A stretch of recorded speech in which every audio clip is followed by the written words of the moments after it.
If you think weak bones are just part of getting older or something you only need to worry about later on in life, this episode might completely change how you see aging. Bone loss doesn't start when you're 70, it actually quietly starts in your 30s and 40s, and most people do not feel it happening at all. Today, we're talking about bone health in a different way. Carolyn Zaumeyer is back, and she is a nurse practitioner and founder of LowTE Florida. And she has helped tens of thousands of patients optimize their hormones and protect their long term health. And today, we're breaking down why bone strength is actually a hormone issue, why most people are what most people are missing, and how to protect your body now and not later. Carolyn, it's so great to see you and chat with you. Oh, nice to see you again too. Yeah, but what I'd like to do today is to really kind of explore osteoporosis. What is it, and how do the hormones intertwine with that? What causes it? What can we do to make things better? Because we think of osteoporosis as a chronic disease affecting some women, not all women, but some women and some men, very few men, but more women than men. And it is when the bones become weak and porous and more prone to fractures. And as we age, of course, we don't need a broken hip, when we're 80. And, we want to keep our bones nice and strong, and we can. It's often called a silent disease, meaning you may not feel it or notice it. You won't unless you start noticing, weird fractures happening. Yeah, but usually the fractures would be in the spine or the hip or the wrist. I remember some elderly ladies that would just hit their wrist on the counter and break it, because their Yeah. bones were so brittle. So we don't want to age like that. Our whole goal with what we do is setting ourselves up for a good old age is what I think of, because my mother's 91, clear as a bell, still going to water aerobics and singing in the choir. And that's a good thing to shoot for. And she had the benefit, and she has very strong bones. She had the benefit of estrogen as she aged. And that makes such a big difference because the way our bones work is they're kind of like our skin cells. They're constantly remodeling, rebuilding, shedding and building. And we want to keep them as strong as possible.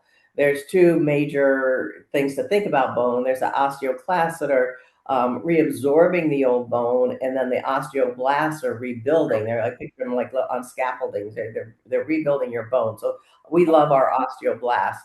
And then you need a healthy balance between those two, so you're not losing more before you're rebuilding. And that's what can happen because the estrogen actually helps slow the osteoclast process and then also increase the rebuilding of the bone. The hormones we use, your estrogen starts to decline, and it can start to decline, like you said, in your late 30s, 40s, certainly by 50s. And so you want to get on this beforehand, and you just so that you're going to set yourself up to have a good old age, like I said. The progesterone that we use also supports new bone formation. The testosterone we use actually helps relay bone and actually can do corrective measures. Even if you've already started in the process, usually if you do a bone density test, which is good to do, I like to start at age 40 and then do them every 2 to 3 years thereafter, whatever your insurance allows up there. But the bone density test will tell you what your status is. Are you good? Is everything perfect? Fabulous. You're doing the right thing. You're doing your weight bearing exercise, meaning putting pressure on your long bones, like walking, stair stepper, that type of thing. And then also your diet, are you eating your broccoli? Are you bringing in good nutrients that help support your bones? And supplements, vitamin A, D, and K is critical for bone health. And if you're not having your vitamin D tested, you should, because vitamin D is interesting. I thought because I live down here in Florida where we have the beach, the boats, the sun all the time, that most people would have a good level of vitamin D. Over 90% of the people I test, which I test every new patient, is down low in a scary level, like below the reference range. Our reference Right. range here is 30 to 100, which it could be different in Canada. And so we want you up like in the upper quartile, like 60 to 80. And most people are at like 24, 30, And so what we do is we encourage a supplementation. We have it here. It's called vitamin A, D, and K. And we have two different levels of it. And what the D3 does is that it increases the calcium absorption from the gut of all your good nutrients that you're eating to help naturally when you're eating your broccoli, your things that are high in more calcium, your milk and all that. And then it also helps maintain the serum levels of calcium. When you get your blood work back, it'll have the calcium level on it. The K2 is interesting because it helps bind the calcium to the bone. And it also works as a traffic director for the vitamin D, meaning it directs the calcium into your bones and teeth where you need it. If you don't have a good level of vitamin A, D, and K, it's supportive for the bones and for the teeth, for your mood. And actually, a lot of people feel like their depression lifts a little bit with vitamin D. And then also for your immune support that's based in your gut, it's important. The vitamin A, going back to the osteoblasts that are rebuilding the bone, that helps with bone formation. And it's important to have all three of these. If you're taking just D3, it could be redepositing, or calcium could be redepositing into your joints or in your Mhm. kidneys as deposit. We don't want that. So we need that K2 to direct it in the right direction, but we also need the A that helps with the absorption. So it's kind of a combination of all these things that'll go together. Clinically, what I've seen is I'll have women come to me with their bone density, and it'll show, like, say, osteopenia, which is a beginning. The bone density will show like, oh, you're normal, everything's great, or osteopenia, which is a beginning of osteoporosis, which is great. If we see that, we could shut it down and get it fixed before you get into osteoporosis. And even if they are into osteoporosis, starting with the testosterone pellet, which gives a sustained release of the testosterone, is going to actually rebuild that bone and help correct it. And I've seen it clinically many, many times where the numbers just keep getting better over time. I had one lady that she was older, and she came to me and she was all the way into osteoporosis. And we treated her for a couple of years, redid the bone density test, and she was crying. She was so happy. She says, my numbers are correcting. She says, I never thought this would happen. She says, I was so afraid I was going to have a bad old age like my mother, who had severe osteoporosis. She had the dowager's hump, and she was fracturing bones left and right, and just had a horrible old age. She says, that's what thought I was destined for. And we've actually turned the card around, and she walks to her appointments from a couple miles away. I mean, she's doing her weight bearing exercise. She's, focusing on her nutrition. She's very steady with her vitamin A, D, and K. And what we do is we like to test the vitamin D is a fat soluble vitamin, meaning if you have too much of it, it can stack up, and we don't want that. Mhm. So like to measure it, say every 6 months or so, just to make sure you're in the safe zone with it. There are some experts out there encouraging a super high level of vitamin D, but I've had some patients that had some pancreas concerns when we went too high. So I'm very Right. kind of cautious on that. I go a little bit more conservative. I don't go super physiological on the D, maybe with the testosterone, but not with the D. So the hormone replacement therapy we are doing works complementary with the AD and K and your diet and your exercise to help bring up the bone balance, and making sure your bones are turning over, but also replacing with good bone. um, Calcium as a supplement is no longer recommended, meaning Mhm. if you take calcium alone, if you think about it, they use calcium to set up cement, and how many sidewalks do you see that are cracked? So it may make your bones hard, but it may be more prone to fracture. So what they're saying, and plus the calcium, if you take it alone, can redeposit in your shoulder joints or in your kidneys and cause problems. And that's where you want to be checking your serum levels as well, which we do on our annual exams. So, um, what questions do you have? So are you saying that, like, what are the early signs of bone loss? And if someone is in their 30s and or 40s, and they feel fine, should they be already thinking about their bones? And like, what are some early signs of There's maybe not bad bone health?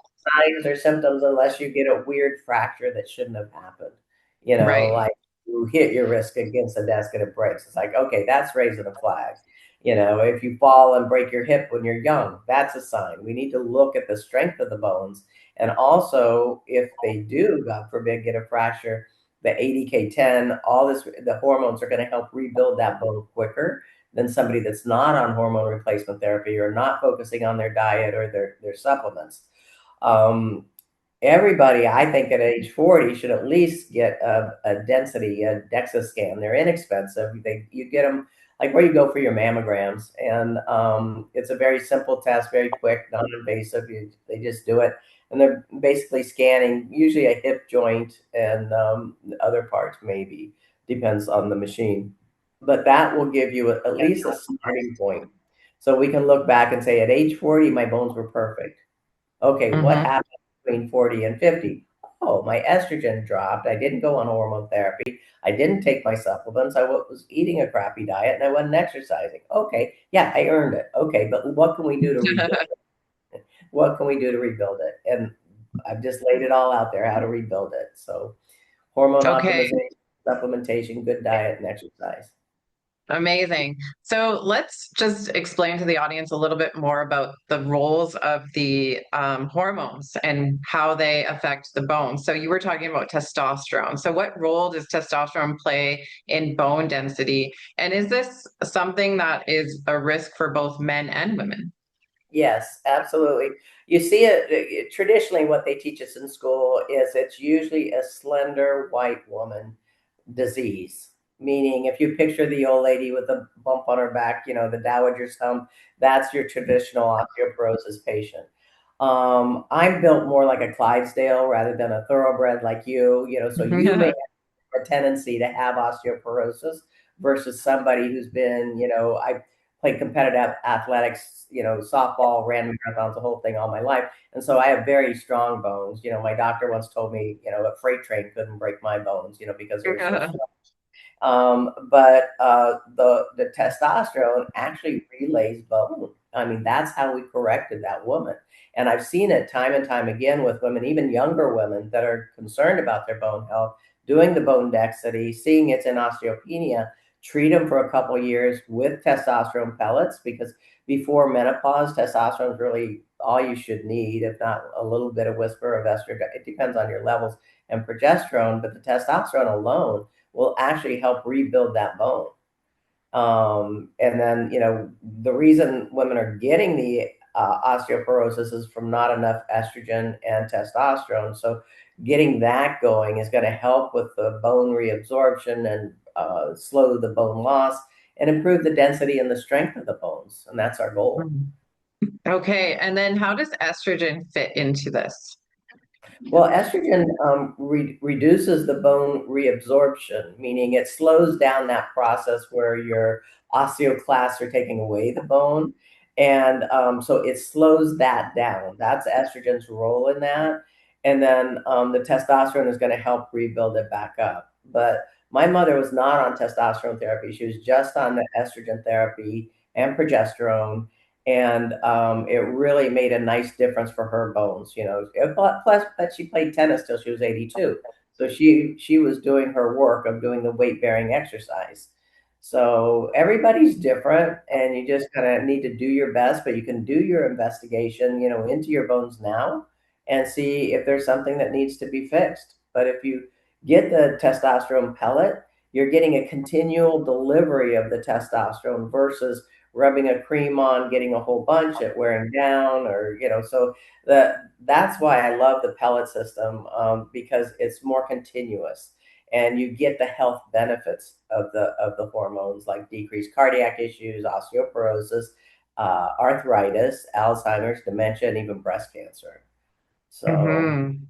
yeah. Yeah, there was so I've been hearing a little bit of concern with, I guess, pellets, and some people feel that their metabolism, if they have a high metabolism, they may eat through it quickly.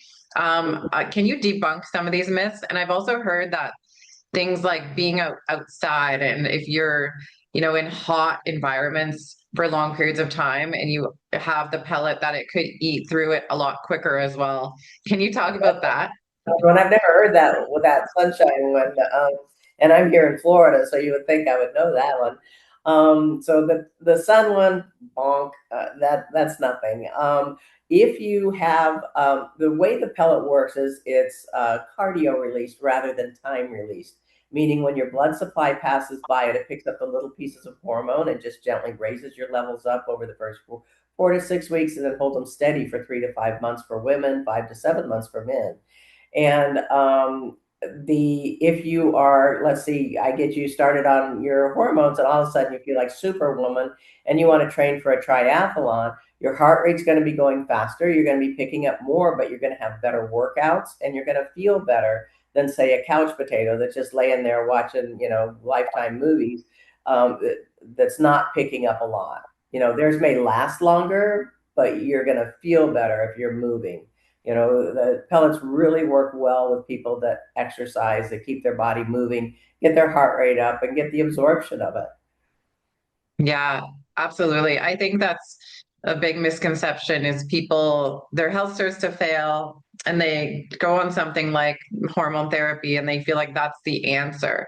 But we still Mhm. have to do all the other things. Yeah, yeah, we all want the quick fix. We want a pill that makes us skinny. We want, all these good things, but you have to do your work, and that's what I've learned over time is that, you kind of get out of life what you put into it.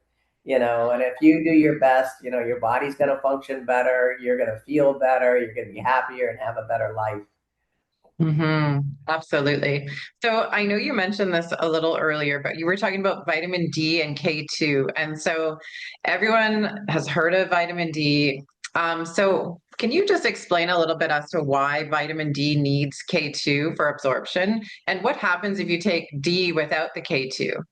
Yeah.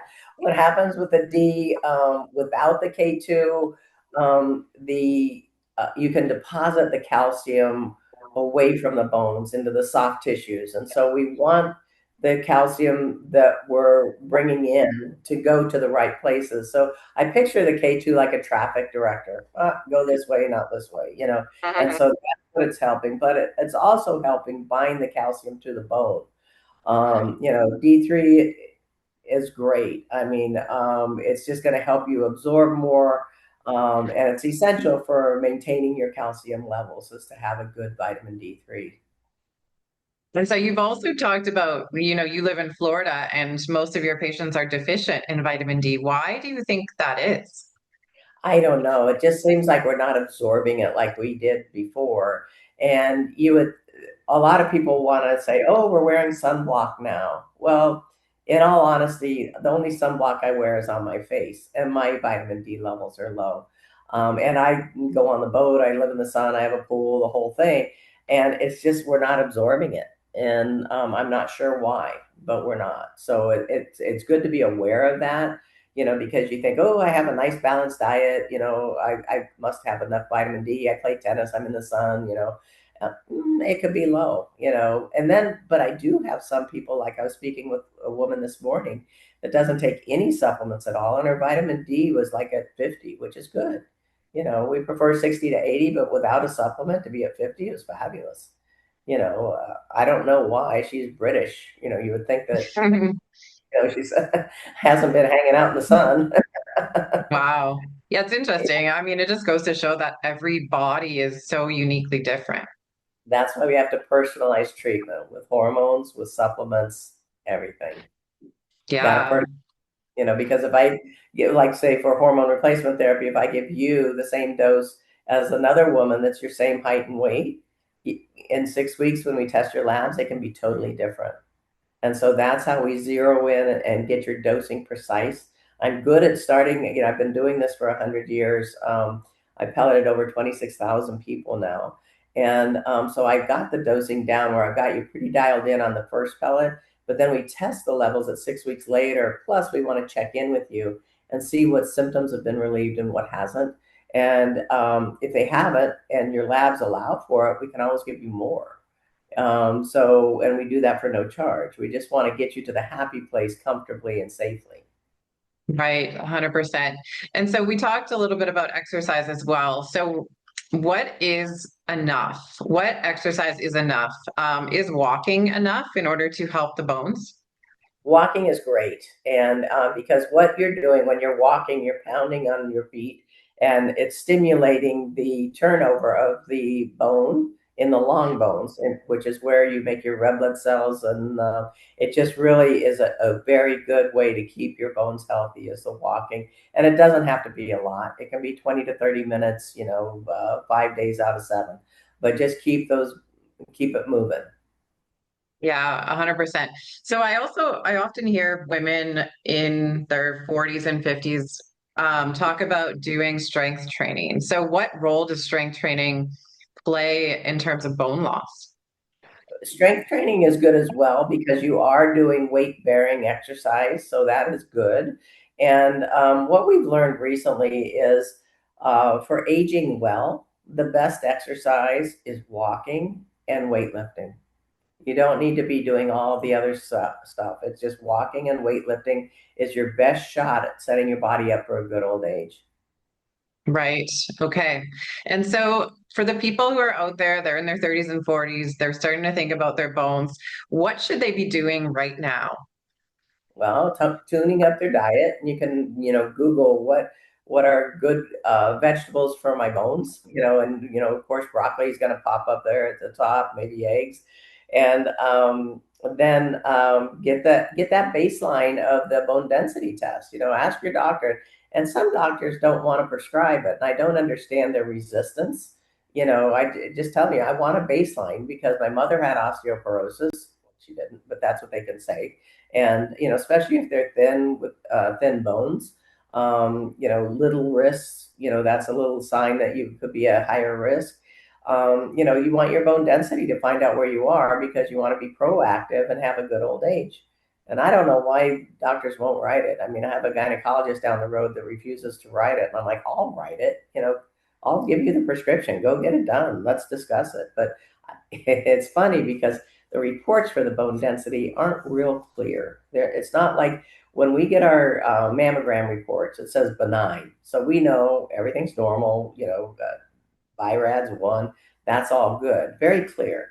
With a bone density, it's going into all the measurements, and you have to take it as a provider. You have to take a minute and sit down and really look at it to uh, get to the bottom of it, and to really understand what they're saying. And different bone density uh, machines and providers can produce a totally different report. So I find it's good, if possible, to have your bone density done at the same place, every couple years, rather than bouncing around, so that you have the same machine, same interpreter, the whole thing. And it's kind of the same for mammograms because I feel like the mammogram is kind of like a fingerprint, and Mhm. if you don't go to the same place, you're setting yourself up for unnecessary testing.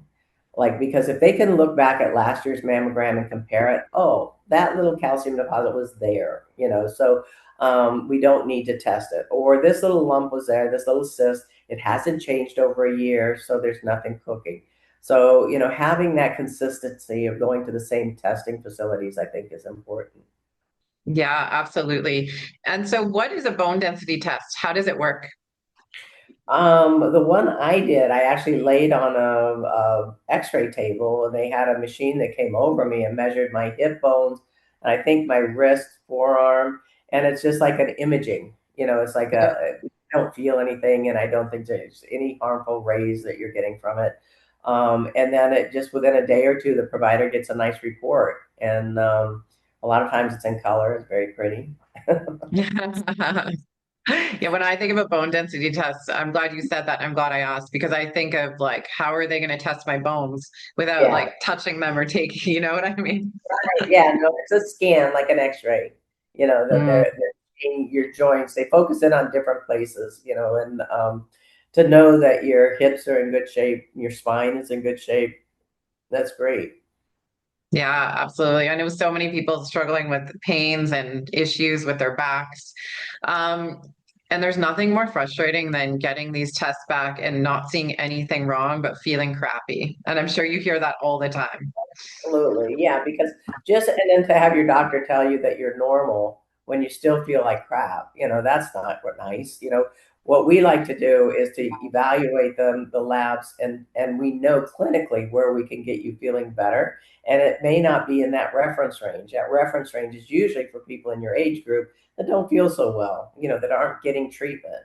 And so you have to be able to think outside the box and go a little bit outside the reference range to feel well many times. Yeah, absolutely. Carolyn, is there anything that you think we missed on this topic? Wow. I think the thing to remember is that hormones and nutritional supplements don't just affect how you feel on a daily basis, but they directly impact how strong your bones are going to be for the rest of your life. And treating hormone imbalances is not just about the symptoms, it's about prevention. And that's, what I talk about a lot is that, okay, yourself, let's say your thyroid's low. I'm going to correct you to the upper quartile of the range to where you really feel well. And you may not feel it when you take the pill, but if you miss it after you've been on it, you'll realize how much good it's doing. So there can be subtle changes, even with the vitamin D. I mean, I was surprised when I had patients say, "Oh, I take it in the morning because it makes me feel so happy." I'm like, "Oh, it Mm. makes me feel happy." I'm so busy doing stuff, I don't plug into all this. And they're like, "Yeah, absolutely." And the reason I've talked to experts about this, that they recommend that you take your vitamin D first thing in the morning. And it's because of your kind of like mimicking nature with the sunshine, so that you want to have that during the day, not before you go to bed. Right, right. Yeah, I mean, it's kind of like going or what's the word I'm looking for? Um, up with the sun and down with the sun, right? Like we have to go, we have to train our bodies along with the rhythm of the world, right? Yeah, circadian rhythms. Yeah. Absolutely. Well, thank you for this discussion. I feel like I'm looking at bones in a different way. And, Mhm. I'm really thinking about life in a holistic standpoint because I just like, lately, Carolyn, I've just been seeing so many people that are struggling, especially women with hormones and they're feeling crappy at such young ages, like 35. Yeah. And I'm just like starting to ask myself, like, why is this happening? And what are we going to do about it? So, Well, I think we're talking about it more, which is fabulous. And there's a lot more on social media about hormones and all that. But what I found interesting when I first started doing hormones is that I would find young women with low testosterone, like so low you couldn't even measure it. And that's a real feel-good hormone. I remember this young girl that came in and she says, and she had just had a baby. And I think having a baby can kind of tank your testosterone, and it may mm, be part a postpartum depression is having the low testosterone. And especially like after the second baby, but she had had a baby and she came in and she says, "I just don't understand it. I've got a perfect life. I've got a great husband. I got a great house. I got my baby is healthy and happy, but I just don't have that loving feeling for my husband. I don't have that chemical desire." And she says, "I need to have that." And I tested her hormones, and her testosterone was so low that we couldn't even measure it. And I corrected her, which was, I usually try not to dabble in the 20s, but she was like at the top of the 20s. And I gave her the testosterone. She came back 6 weeks later and she said she felt like Superwoman. She had her life back. And you have to think about it. It's not your brain that's the problem. It's just you don't have the chemicals that you need to feel well. And give them back. I mean, what we're giving you is basically the same chemical molecule as what your ovaries used to produce for both testosterone and estradiol. And if you can get those, they can work synergistically with your supplements, like the AD and K all works together. It's the same with your hormones to get you feeling your best. yeah. And I think we have to stop associating age with these types of things because someone yesterday, they're like, why are you on hormone therapy? You're 42. And they're like, aren't you a little bit young for that? And I'm like, well, you have to look at it from a different perspective because bodies are so unique and so different, right? And so I think we have to like get age out of it and just treat people for what they show up like. And that's what you do so beautifully. Thanks. Yeah, everybody's different, and you got to just respect that. Yeah, and the last thing I want to say is like to advocate for yourself because, if I wouldn't have talked to you, I wouldn't have advocated for a testosterone test because when I went to see my doctor, she said to me, testosterone is a male hormone. And then I said, but I have testosterone in my body too. And so let's test it. I want to see what it is. And so if it weren't for me advocating for myself, she wouldn't have put that in the blood work. And Yeah, so I think cool. like you said, talking about this and just getting the information and education out there is so important. So women and men can advocate for themselves when perhaps their provider isn't educated in these areas.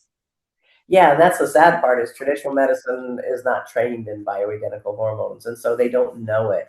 And so many times, like your doctor, they're giving you wrong information. Your ovaries produce testosterone. Why is that considered a man's hormone? Just because they have more, they have, 10 times more than what we have naturally, it doesn't mean it's a male hormone. Men have estrogen too, but we think of estrogen as a female hormone. Men need estrogen, not a lot, but some, so to have the male female thing on the hormones is just bunk, and so I'm glad more and more providers are becoming aware of it. But one thing to watch out for are doctors or practitioners that go to a weekend course and then want to inflict their lack of knowledge on you. You want to do your research and find a provider that knows what they're talking about, not just trying to take your money. Because a lot of times it's a cash practice. I don't know how it is up there in Canada, but here it can be a moneymaker for the practitioners, and they just go to, what can I do to increase my income? Okay, let's go do hormones. But then they don't really know it, love it, feel passionate about it the way I do. And if you don't, you're just it's like, hitting the time clock. I'm going to work. Yeah, I'll throw some pellets in. Yeah, I think it might well work. But it gives a pellet business or procedure kind of a bad rap if we have people just throwing, not dosing it properly or following them properly or dealing with any untoward effects that may show up. Like if you have a built up endometrial lining, it could cause spotting, and then we need to deal with that. But if they don't know how to deal with it, it's not good. Then they send them Mhm. to me. Oh, good. I get to clean up your mess. Yeah, exactly. Well, thank you so much for being here and for talking about all of this stuff related to our bone health. It was very informative. Where can people find more information about you? I have a very good website with lots of information at LOW, T as in Tom, E as in Edward, Florida spelled out.com, LowTE Florida.com.